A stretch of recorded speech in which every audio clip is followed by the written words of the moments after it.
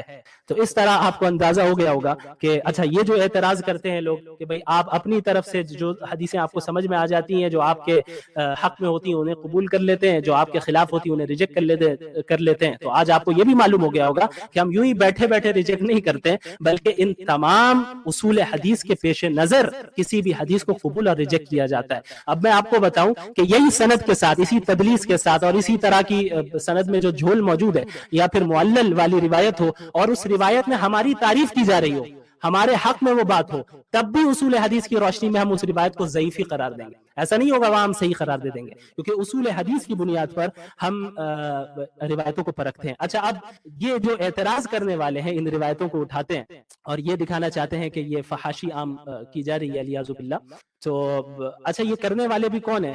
کرنے والے وہ ہیں جو کہ عورتوں کو کے لیے یہ رائٹ سمجھتے ہیں، اور عورتوں کا یہ حق سمجھتے ہیں کہ وہ اپنے کپڑے کو جو ہے یعنی وہ اگر کم پہننا چاہتی ہے تو اس کا حق ہے، اس کا رائٹ ہے، یہ وومن رائٹ میں سے ہے۔ اور اس جگہ پر اس جگہ پہ انہیں یہ بے حیائی نظر نہیں آئے گی، لیکن ان روایتوں کو اٹھا کر وہ بے حیائی کہنے لگتے ہیں۔ اور جہاں تک سطر کا تعلق ہے اس کی وضاحت تو میں نے آپ لوگوں کے سامنے کر دی ہے، تو اس پر بھی جو ہے ان کا یہ اعتراض ہوتا ہے کہ بھائی یہ تو بے حیائی ہے۔ اور اس کے علاوہ آج کے دور میں ایسے کتنے اسکولز ہیں جہاں پر عورتوں کو لڑکیوں کو مجبور کیا جاتا ہے کہ اسکرٹ پہن کر آپ کو جانا ہے، اسکول آنا ہے، اسکرٹ پہننے کے بغیر آپ اسکول میں نہیں آ سکتے۔ ایسے کتنے انڈسٹریز ہیں، آپ ایئر لائنز والوں کو دیکھ لیں جہاں پہ ایئر ہوسٹس کو اسکرٹ ہی پہننا ہوگا، بہت سے ایئر لائنز میں وہاں پر ان پر زور زبردستی کی جاتی ہے کہ نہیں انہیں وہی پہننا ہوگا۔ اس وقت آپ کیوں نہیں کہتے ہیں، اس وقت اعتراض کیوں نہیں کرتے ہیں؟ وہ مسئلہ جو کہ پاسٹ کا مسئلہ ہے، جو کہ گزر چکا ہے، اس پر تو آپ بیٹھ کر 6 گھنٹے 9 گھنٹے اسٹریم کرتے ہیں، جو کہ گزر چکا ہے۔ اور جو پریزنٹ میں جو حالات ہیں، پریزنٹ میں جس طرح عورتوں کو کپڑے اتروائے جا رہے ہیں اور انہیں فورس کیا جا رہا ہے، اس پر بھی ذرا 6 گھنٹے 7 گھنٹے آپ لوگ اسٹریم کریں۔ جزاکم اللہ خیرا وآخر دعوانا ماشاءاللہ بہت زبردست اور بڑی پریزنٹیشن تھی، بہت شاندار۔ اور بھائی مجھے علینا بہن بہت بہت معذرت ہے، آپ کا تھا، لیکن ایک چیز ہے وہ میرے I just have to say it کہ جس لیول پہ مفتی صاحب نے جا کے ان کا سافٹ ویئر اپڈیٹ کیا ہے، اب اگر محدین میں سیلف ریسپیکٹ نام کی کوئی ایک شریڈ بھی ہے نا، ایک شائبہ بھی ہے، تو آپ کے پاس دو ہی ہو کہ یا تو آج کے بعد ان روایات کا آپ ذکر نہیں کریں گے، جیسے ایک روایت کے ایک راوی ایک اصول حدیث کو اپلائی کر کے بتایا ہے، آپ ان کو استعمال، یا ایسے اسٹریم کر کے ایک روایت کے بارے میں بتائیں کہ ہم نے آپ کو کیوں غلط بتایا ہے۔ اب جنرل کامنٹ نہیں چلیں گے کہ نہیں چھپا رہے ہیں، نہیں دفاع کر رہے ہیں، وہ کر رہے ہیں۔ اب آپ یہ روایتیں آپ لے کے آئے تھے، ہم نہیں لے کے۔ جس لیول پہ آپ کا سافٹ ویئر اپڈیٹ ہو گیا ہے، اب روایتوں کے جواب میں روایتیں ہی ہمیں چاہیے اور بتائیں کہ اس میں کیا کیا غلطیاں ہماری بات میں نہیں، تو وہ چلو وہ محاورہ آپ نے سنا ہوا ہے، ڈو دیٹ۔ اچھا، اور صرف پریزنٹیشن نہیں، ماشاءاللہ بڑی سوفسٹیکیشن کے ساتھ پریزنٹیشن ہے۔ جو معیار ہم نے سیٹ کر دیا ہے الحمدللہ، اس معیار پر میں نہیں سمجھتا کہ کوئی ملحد پہنچ پائے گا، کوئی مرتد پہنچ پائے گا۔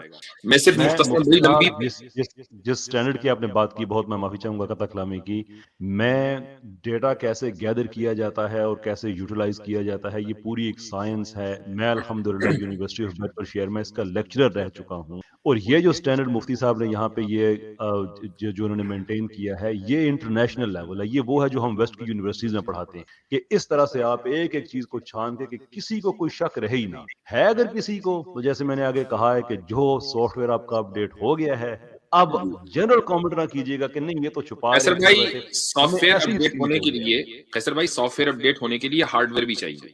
اگر ہارڈ ویئر ہی نہیں ہے تو آپ کیسے سافٹ ویئر اپڈیٹ کریں گے، یہ بتائیے مجھے۔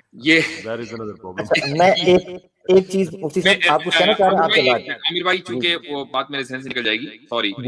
میں صرف چونکہ ماشاءاللہ مفتی شمائل صاحب کی پریزنٹیشن بڑی لمبی ہوئی ہے، تو میں صرف یہ کہنا چاہوں گا 2 جملوں کے اندر کہ جتنی روایات حضرت ابن عمر کے بارے میں یا کسی اور صحابی کے بارے میں آتی ہیں کہ وہ باندیوں کو جا کر ہاتھ لگا کر ٹچ کیا دیکھا کرتے تھے، ان کے جسم کے مختلف حصوں کو ٹچ کیا کرتے تھے، وہ ساری کی ساری روایتیں ضعیف ہیں۔